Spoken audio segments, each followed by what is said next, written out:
Hello tout le monde et bienvenue dans ce nouvel épisode de podcast Deviens on s'aime. Aujourd'hui on va parler d'un sujet qui m'a longtemps suivi dans ma vie, avec lequel j'ai eu un long combat qui a été quand même assez difficile pour moi personnellement, mais aussi pour mon entourage, que j'ai eu du mal à maîtriser, à comprendre, et maintenant que j'ai réussi à boucler ce schéma de vie que j'ai répété pendant très longtemps et que j'ai pu comprendre ces agissements, ce comportement, j'ai envie de vous en parler et de vous partager mes conseils et en même temps de partager avec vous mon évolution et comment j'ai réussi à guérir de ça, en quelque sorte. Et ce dont je vais vous parler, c'est une émotion qui est très peu comprise, qui est énormément rejetée, qui est mal vue, qui n'est pas acceptée dans la société, qui n'est pas acceptée dans notre entourage, qu'on n'accepte pas nous-mêmes.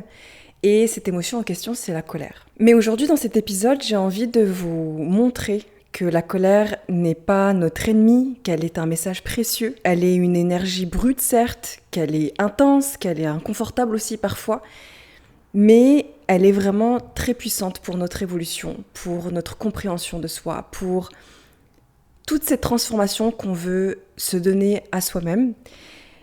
Et donc, je vais vous inviter à regarder la colère autrement, non pas comme un poison qu'on veut refouler, mais comme un feu qui est sacré, qui va vraiment nous aider à évoluer quand on arrive à la canaliser et à la comprendre et à l'accepter. Je pense que vous, comme moi, à chaque fois qu'on ressent de la colère, c'est une des émotions les moins aimées et les moins acceptées, parce que dès qu'elle surgit, on nous demande de nous calmer, de l'éteindre, de ne pas faire de vagues, de rester raisonnable. On associe souvent la colère à la violence, à la perte de contrôle, à la perte de soi, au manque de respect, à l'agressivité. Sauf que la colère, elle est avant tout un message qu'on est en danger, qu'il y a quelque chose qui ne va pas, qu'il y a quelque chose qui dépasse nos limites, qu'il y a une sorte d'injustice, qu'un besoin a été ignoré, qu'une limite a été franchie, qu'un espace intérieur sacré a été piétiné. La colère, elle a une raison d'exister, comme toute émotion ont des raisons d'exister. Et la colère, elle est vraiment là pour dire « pose-toi 5 minutes, regarde ce qui se passe. Il y a quelque chose là, il y a quelque chose qui ne va pas. » Et moi, je suis là pour te dire qu'il faut que tu prennes la fuite, qu'il faut que tu t'affirmes, qu'il faut que tu t'exprimes, qu'il faut que tu mettes un point final à ce qui se passe, parce qu'il y a quelque chose qui ne va pas. Là, on t'a manqué de respect. Là, ton environnement n'est qu'un danger pour toi-même, pour ta santé mentale et physique. Tout ce qui se passe présentement dans ta vie est en train de te piétiner, de faillir à tes principes, de manquer de respect à tes valeurs. Donc, il faut que tu m'écoutes. Je suis ce signal dont tu as besoin. Il faut que tu t'écoutes et que tu m'écoutes et que tu prennes tes jambes à ton cou et que tu te sors de cette situation. Et ce n'est pas la colère le problème, c'est ce qu'on en fait. Il y a une manière d'exprimer la colère. Pour ma part, j'ai énormément exprimé cette colère. J'ai ressenti une colère pendant très longtemps.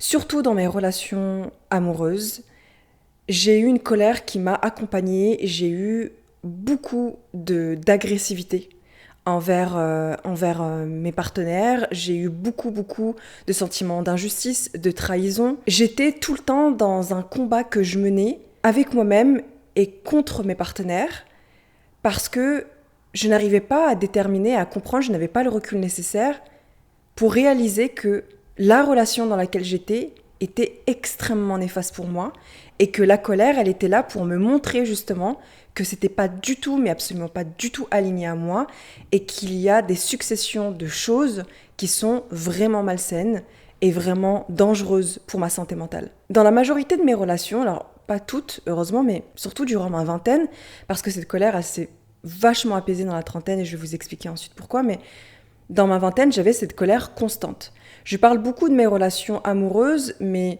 j'ai eu aussi de la colère au travail. J'ai eu de la colère... En fait, j'ai eu beaucoup de colère envers les hommes. Que ce soit au travail, que ce soit envers des inconnus, que ce soit avec mes relations, j'avais tout le temps cette colère qui était en moi et qui bouillonnait. Je l'exprimais, j'étais agressive dans mes propos, j'étais agressive dans mon comportement, j'étais vraiment pas la plus douce femme qu'on ait pu connaître dans notre existence. Et j'avais tout le temps besoin de l'exprimer parce que je me sentais constamment en danger auprès des hommes. Pas tous, heureusement encore une fois. J'avais toujours en face de moi quelqu'un qui voulait être encore plus en colère que moi, qui voulait être encore plus dans une énergie masculine dans laquelle moi j'étais à cause de ma colère. J'ai toujours eu quelqu'un qui me reprochait ma colère, qui me disait que j'étais trop agressive, que j'étais tout le temps dans la violence dans mes propos. J'ai jamais eu quelqu'un qui a pris le temps d'avoir plus d'intelligence émotionnelle que moi à ce moment-là pour prendre du recul et me faire sortir de cette colère. Au contraire, j'ai toujours eu des personnes qui ont nourri cette colère et qui ont fait que ça augmentait, ça explosait. Tout le temps, j'explosais et ça m'épuisait. C'était affreux. Ça m'épuisait tout le temps. Parce qu'il faut savoir une chose, c'est que la colère, quand elle est exprimée, il lui faut 6 heures. Il faut 6 heures à son corps pour éliminer toutes les toxines que la colère a créées. Et je reproche pas mes partenaires ou quoi que ce soit, ou les gens que j'ai rencontrés qui m'ont mis en colère, parce que c'est jamais la faute des autres. Si on est en colère, c'est parce qu'il y a quelque chose en nous qu'on n'a pas guéri, qui fait que la moindre chose que les autres autour de nous font déclare et allume en fait cette blessure et met en lumière cette blessure. Donc c'est pas du tout la faute des autres, c'est moi et mes blessures. C'est le fait que justement ces traumatismes, ces douleurs que j'avais en moi, ces plaies qui étaient ouvertes, que je n'ai pas pris le temps de guérir, qui ont fait que la moindre chose qui éveillait ces blessures et ces douleurs faisait tout exploser comme un volcan.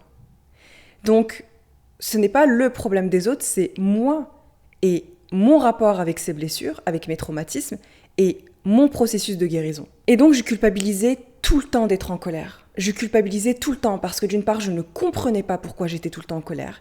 J'accusais toujours les autres. Alors oui, il y a eu des choses qui ont été extrêmement injustes, extrêmement graves, certes, mais j'aurais pu agir en me sortant de cette situation le plus vite possible, en comprenant que si j'étais en colère, c'est parce que j'étais dans une situation dangereuse pour moi, parce que j'étais dans une situation qui était toxique et qui n'allait pas. Mais je restais parce que je pensais que j'étais le problème. Je restais parce que je pensais que j'avais des problèmes de colère. Et non pas... J'étais dans une situation qui était problématique et qui n'était pas alignée à moi. Et donc, pendant des années, j'ai vécu avec la colère. Quand je vous dis des années, c'est une dizaine d'années j'ai vécu avec la colère. On me qualifiait comme quelqu'un d'agressif, de colérique. Et donc, quand on n'exprime pas sa colère, quand on ne laisse pas la colère circuler, forcément, elle stagne, comme n'importe quelle émotion. Et quand la colère stagne, ça se transforme en frustration, en rancune, en un silence qui bouillonne, et surtout en une fatigue émotionnelle ou en pire, en autosabotage. Moi, je l'exprimais, mais je l'exprimais pas de la bonne manière. Donc c'est comme si en fait elle restait en moi et que à un moment donné, quand il y avait une certaine accumulation de choses, ça explosait avec beaucoup de violence. Et souvent, comme je vous disais, derrière la colère, il y a quelque chose. Il y a quelque chose qui n'a pas été réglé, il y a quelque chose qui n'a pas été guéri, il y a quelque chose qui a besoin d'amour, il y a quelque chose qui n'a pas été regardé, il y a quelque chose qui n'a pas été écouté. Il y a juste une partie de nous qui a été complètement ignorée et qu'elle se déclare, qu'elle demande de l'aide en émettant de la colère. Et ça peut être de la tristesse, ça peut être un sentiment d'injustice, ça peut être une douleur ancienne, ça peut être aussi une blessure de rejet, de trahison, d'abandon. En fait, la colère, c'est la partie visible de l'iceberg. Et si on ose plonger sous la surface, on va y découvrir des émotions beaucoup plus vulnérables et des blessures qu'on avait peut-être oubliées, qu'on ne voulait plus regarder, mais qui sont tout aussi importantes et qu'on doit prendre le temps de les écouter. Et forcément, on nous apprend pas en fait à écouter nos émotions, on nous apprend pas à faire ce travail-là, de rentrer en soi, de comprendre ce qui se passe, de faire du shadow work, d'écrire, de parler. Mais je sais que c'était pas l'instant T qui me provoquait vraiment la colère. Je sais que c'était pas la situation dans laquelle je vivais qui me provoquait vraiment la colère. Dans le sens où, oui, la situation que je vivais, elle était catastrophique et qu'il fallait que je prenne mes jambes à mon cou. Mais c'est pourquoi j'ai choisi cette situation. Pourquoi j'ai choisi de vivre cette relation. Pourquoi j'ai choisi de me mettre dans un pétrin pareil. C'était ça surtout qu'il fallait comprendre. Et forcément, c'était animé par une blessure profonde qui avait besoin de vivre des situations pour réveiller en fait cette blessure de manière à ce que je l'affronte, que je lui donne l'amour dont elle a besoin, l'écoute dont elle a besoin et que je l'aide à guérir. J'avais pas les ressources nécessaires à ce moment-là et pourtant je pensais que je les avais, mais pas du tout. Aujourd'hui, je me rends compte que pas du tout. Je pensais que j'avais les ressources nécessaires pour vraiment écouter ce qui se passait, pour comprendre ce qui se passait, pour parler avec cette blessure, mais je savais même pas que c'était vraiment lié à une blessure spécifique. Et il faut poser cette question. Qu'est-ce que cette colère essaye de protéger chez moi ?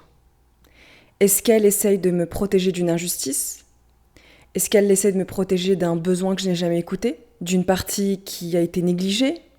D'un rêve que j'ai pas pu réaliser ? Et en fait, quand on ose aller là-dedans, on ne voit plus la colère comme un ennemi, mais comme un allié pour nous aider à comprendre en fait ce qui est en train de nous faire perdre pied, de ce qui nous rend malheureux, de ce qui nous blesse, de ce qui nous perturbe, pour qu'on puisse être en paix avec cette partie-là. Et qu'on puisse travailler l'aspect qui nous bouscule à ce point jusqu'à en créer des explosions de colère en fait. Et donc, moi je n'ai pas su gérer cette colère. Je le sais. Je l'ai fait exploser. Je l'ai fait exploser autour de moi. J'ai été pas du tout dans la capacité de contrôler cette colère. Et je dirais pas que je regrette ou que je m'en veux, parce que j'ai fait du mieux que je pouvais à ce moment-là avec mes capacités, mes moyens, mon intelligence émotionnelle et avec la teneur de la douleur que j'avais à ce moment-là. Je me pardonne et je me suis pardonnée évidemment d'avoir eu des explosions de colère, d'avoir pu blesser autour de moi, de m'avoir fait du mal aussi à moi-même avec cette colère. J'ai compris en fait qu'on n'est pas obligé de la faire exploser cette colère pour lui donner de la place. On n'est pas obligé de verbaliser cette colère, de l'actionner cette colère sur les autres ou sur soi pour qu'elle existe. Au contraire, quand on exprime la colère de manière physique ou verbale, ça en devient un poison. Ça en devient très toxique. Parce que forcément, les actions restent. Les actions et les mots, une fois qu'on les a sortis, une fois qu'on les a faits, ça reste. On a blessé l'autre, on s'est blessé, on a fait du mal à l'autre, on s'est fait du mal, c'est trop tard. On ne peut pas en fait récupérer ce qu'on a dit ou ce qu'on a fait. Par contre, on peut travailler sur la manière dont on écoute cette colère sans l'extérioriser, avec violence. Je m'explique. Il faut savoir accueillir sa colère, donc prendre conscience qu'elle est là, qu'elle a un message à nous transmettre, qu'elle a quelque chose à nous dire, qui est très, très important. Mais ça ne veut pas dire exploser sur tout le monde, balancer tout ce qu'on pense sans filtre. Ça veut juste dire lui faire sa place, lui faire de la place, et lui permettre d'exister pour qu'une émotion qu'on refuse d'écouter crie encore beaucoup plus fort. Et moi, c'est ça le problème. C'est que si j'ai explosé, c'est parce que je n'ai pas du tout pris le temps d'écouter la colère. Je me suis jamais posée avec elle pour discuter avec elle et pour lui dire « Ok, qu'est-ce que tu veux me dire ? Qu'est-ce que tu veux que je regarde ? Qu'est-ce que tu veux que j'écoute ? Qu'est-ce que tu es en train de pointer du doigt ? Pourquoi tu existes ?» Je ne l'ai jamais écouté. Je l'ai juste laissé sortir. Parce que pour moi, si je n'exprimais pas cette colère en question, c'est que je ne m'écoutais pas. Alors que c'est complètement faux. Dans le sens où, quand on exprime sa colère, c'est qu'on n'est plus du tout dans le contrôle de ses émotions parce que justement, on ne sait pas écouter. C'est comme si, en fait, j'étais dans l'obligation de l'exprimer, cette colère. C'est comme si je devais vraiment sortir ce poison-là en exprimant cette colère. Sauf que c'était pas ce que la colère me demandait. Elle me demandait pas de sortir ce qu'il y avait, elle me demandait à ce que je m'accorde de l'amour et de l'attention, surtout à cette blessure en question qui avait juste besoin d'être entendue, écoutée, vue. Et donc c'est pour ça que cette émotion, elle prenait autant de place dans l'action et dans le mot, parce que je ne l'écoutais pas. Et quand on écoute une émotion, elle prend un revirement. Elle prend une autre tournure. Elle existe différemment en fait. Elle n'a pas besoin d'exister par les mots ou par l'action.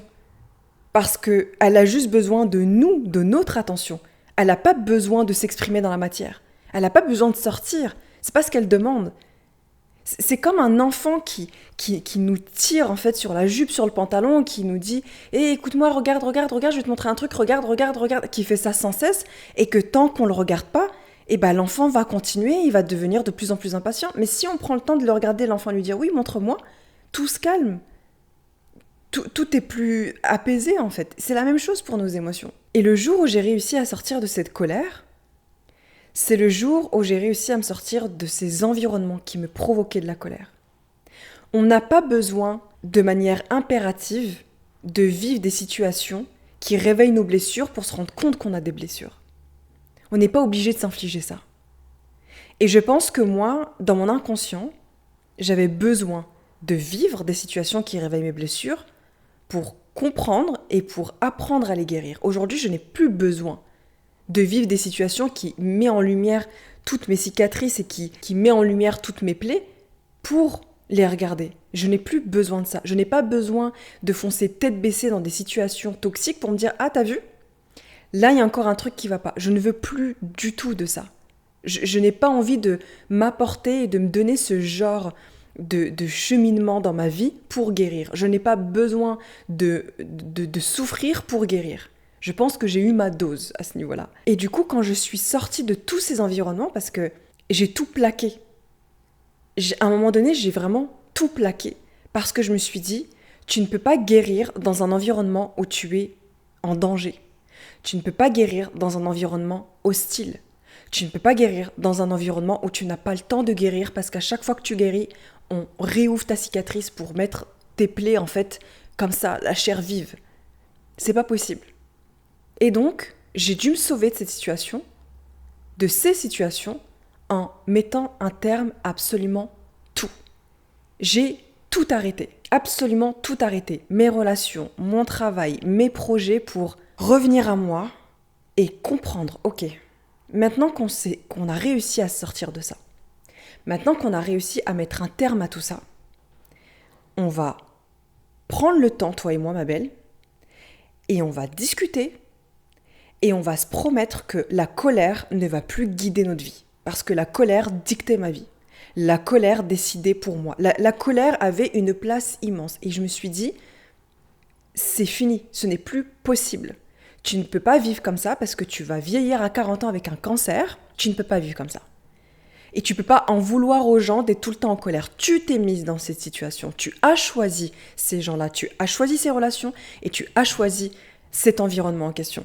Maintenant que tu as réussi à t'en sortir, maintenant que tu es dans un environnement sain, que tu es dans un environnement où tu peux être là, en paix avec toi, à l'écoute, on va comprendre.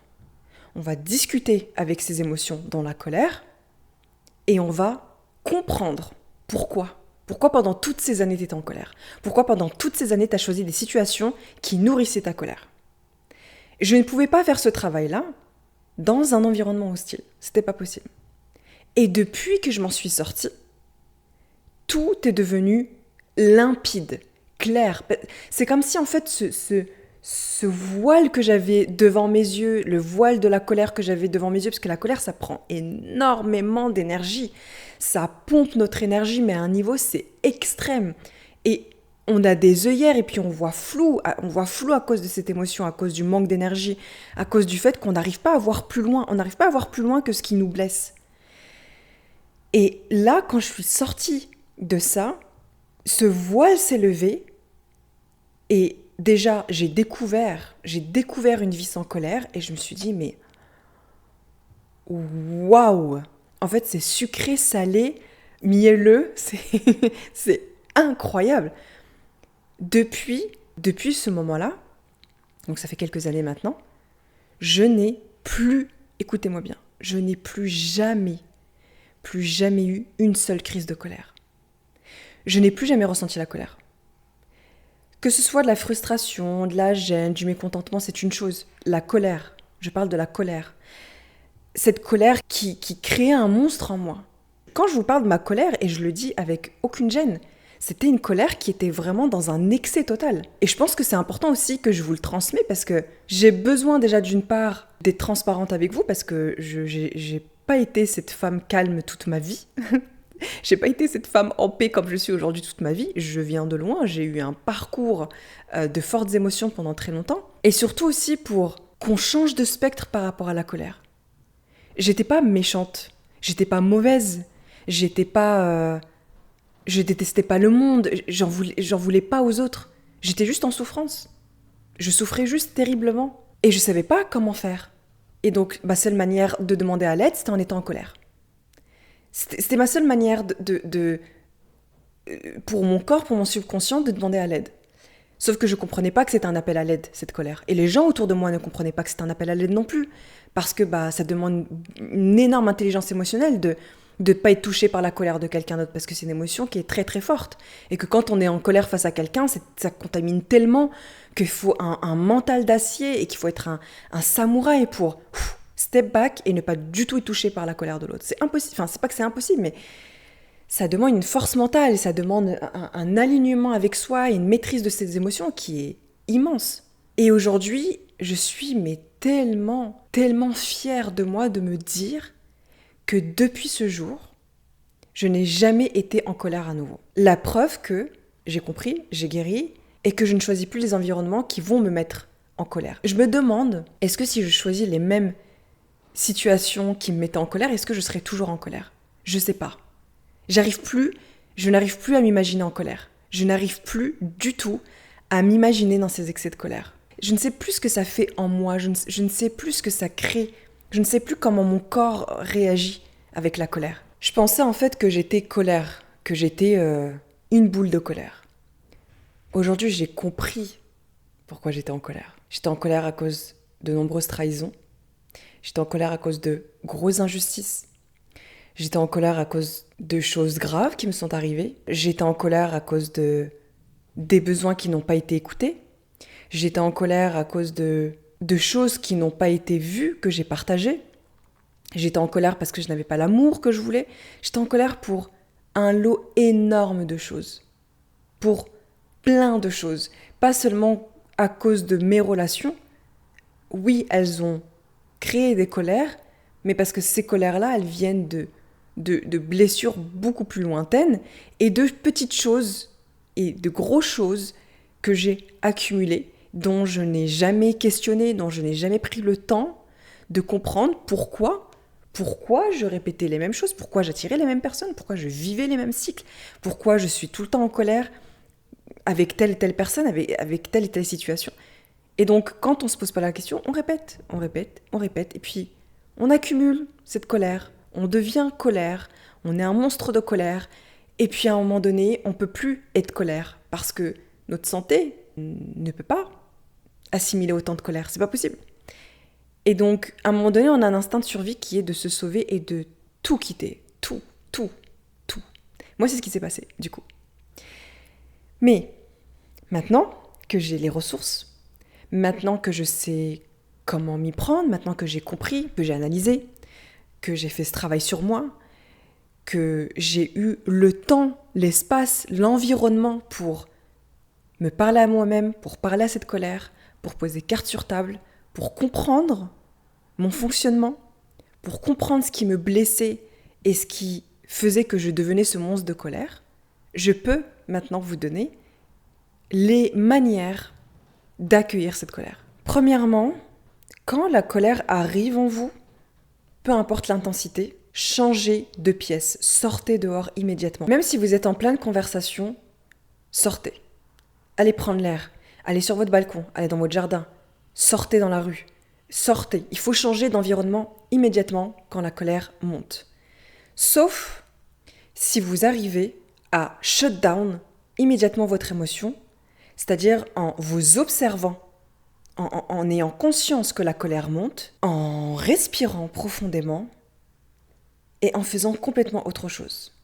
Je sais que dans certaines situations, on va quand même vous pousser à bout, on va vous inciter à réagir. Et donc c'est pour ça que si vous ne pouvez pas rester neutre et maîtriser cette émotion, sortez. Sortez prendre l'air. Ça, c'est une des premières choses. Deuxièmement, c'est d'écrire vos émotions. Le journaling, c'est une thérapie déjà gratuite. Il vous suffit d'un stylo et d'un papier, d'un cahier. Et ça vous permet de tout extérioriser. D'écrire sans filtre, de faire de l'écriture intuitive. Et écrivez ce que vous ressentez. Lâchez tout sur papier. Même si c'est moche, même si ça ne fait pas de sens, laissez tout sortir. Écrivez. Ce que vous pouvez faire aussi, c'est faire des voice notes.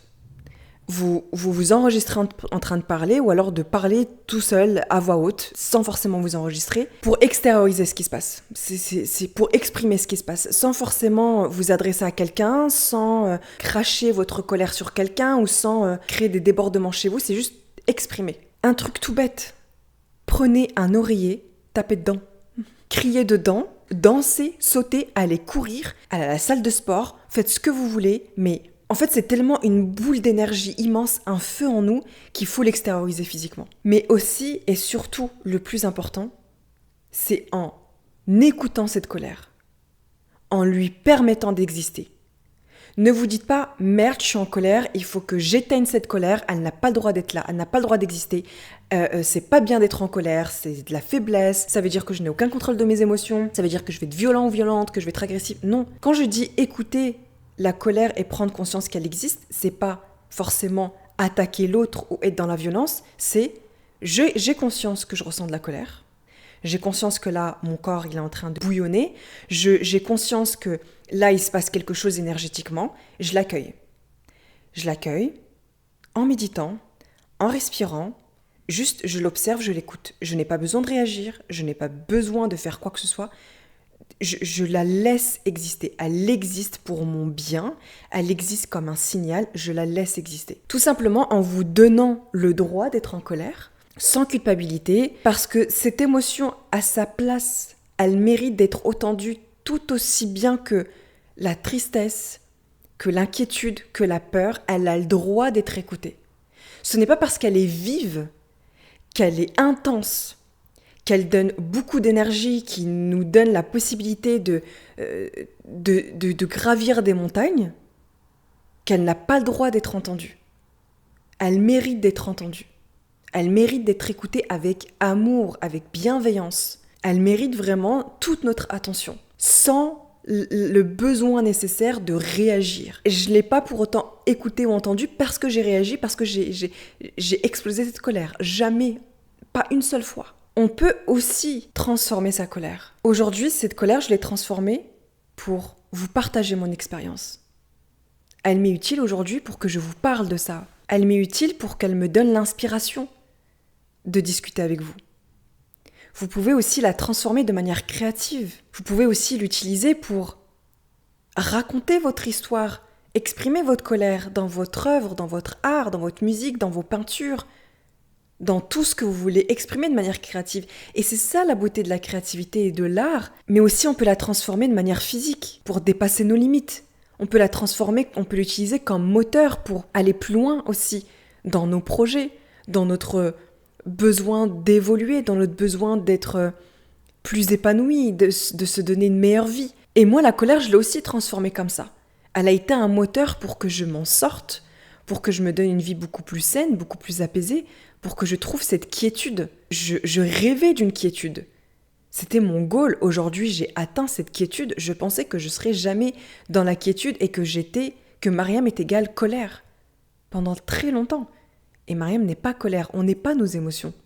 Nos émotions ne nous définissent pas. Nos émotions ne sont que des signaux, que des messages. On ne devrait même pas dire « je suis en colère », parce que « je suis », ça veut dire que je m'identifie à la colère. On devrait dire « je ressens de la colère », parce que c'est un sentiment, c'est une émotion.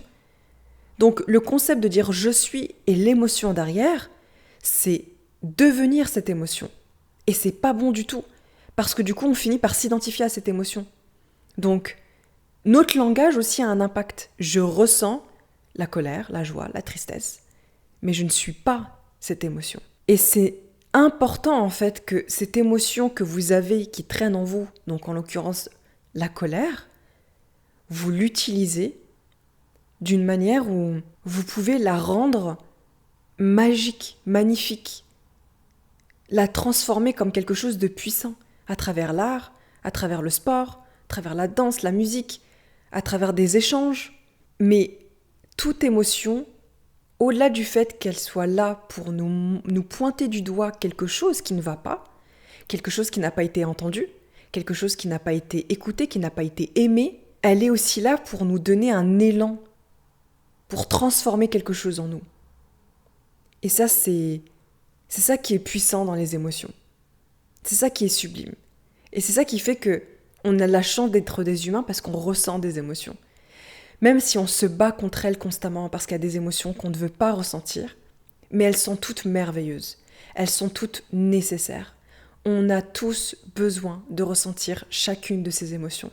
de les écouter pleinement, de les considérer, de les aimer, de leur donner toute l'attention qu'elles méritent. Elles ne sont là que pour notre bien. Elles ne sont là que pour nous guider et nous montrer ce qu'il y a à travailler, ce qu'il y a à aimer, ce qu'il y a à embrasser en nous, ce qu'il y a à donner comme lumière. Et aujourd'hui, je remercie ma colère. Je remercie ma colère d'avoir été une alliée pendant toutes ces années alors que je l'ai considérée comme une ennemie. Je remercie ma colère de m'avoir guidée en fait et de m'avoir montré pendant des années, Mariam, il faut que tu t'en sortes parce que je te promets qu'il y a 100 fois mieux qui t'attend. Et je te lâcherai pas tant que t'as pas compris. Je te lâcherai pas tant que tu ne te sortes pas de cette situation. Et vraiment, je remercie la colère de ne pas m'avoir lâchée parce que c'est la colère qui m'a donné ce signal ultime de me sortir de cette situation, de me prendre en main, de guérir ces blessures et de me donner la vie que j'ai aujourd'hui et qui est juste absolument merveilleuse. Même si la colère, je l'ai détestée pendant longtemps et qu'elle a été un des poisons dans toutes mes relations, dans beaucoup de mes échanges, n'empêche que c'était l'émotion qui m'a permis de grandir, qui m'a et à la fois fait beaucoup de mal, enfin, c'est pas elle qui m'a fait du mal, c'est la manière dont moi je réagissais avec cette émotion qui m'a fait du mal. Mais je suis hyper reconnaissante d'avoir eu cette colère pendant toutes ces années, peu importe ce que j'ai fait, ce qu'elle m'a poussée à faire, ou du moins ce que je me suis obligée de faire pour comprendre pourquoi j'étais en colère, mais ça a été l'une des choses les plus importantes de ma vie. Parce que je pense qu'aujourd'hui, je serai toujours dans les mêmes cycles. Je serai toujours au même niveau, je serai toujours là encore en train d'être malheureuse, d'être anxieuse, d'être angoissée. Et que jamais aujourd'hui je m'en voudrais d'avoir été en colère. Au contraire, ça a été important pour moi d'être en colère pour que je puisse être là où j'en suis aujourd'hui.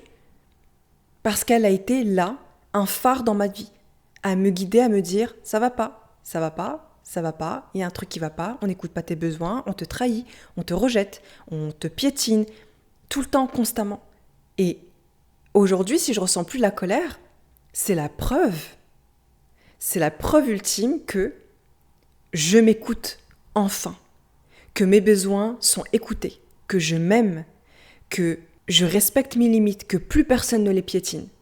Et ça, c'est un indicateur important. Ça veut dire que la colère qui était mon alliée n'a plus besoin d'être là. Elle a fait son travail. Elle était là pendant toutes ces années pour que j'arrive là où j'en suis aujourd'hui. Et maintenant que j'ai réussi à guérir ou à comprendre l'existence de la colère, elle m'a dit au revoir, sois en paix, j'ai fini mon travail. Et ça, c'est merveilleux. Et je ne peux que aimer cette colère-là, malgré la difficulté que j'ai pu vivre. Je ne peux que l'aimer, parce qu'elle a été nécessaire.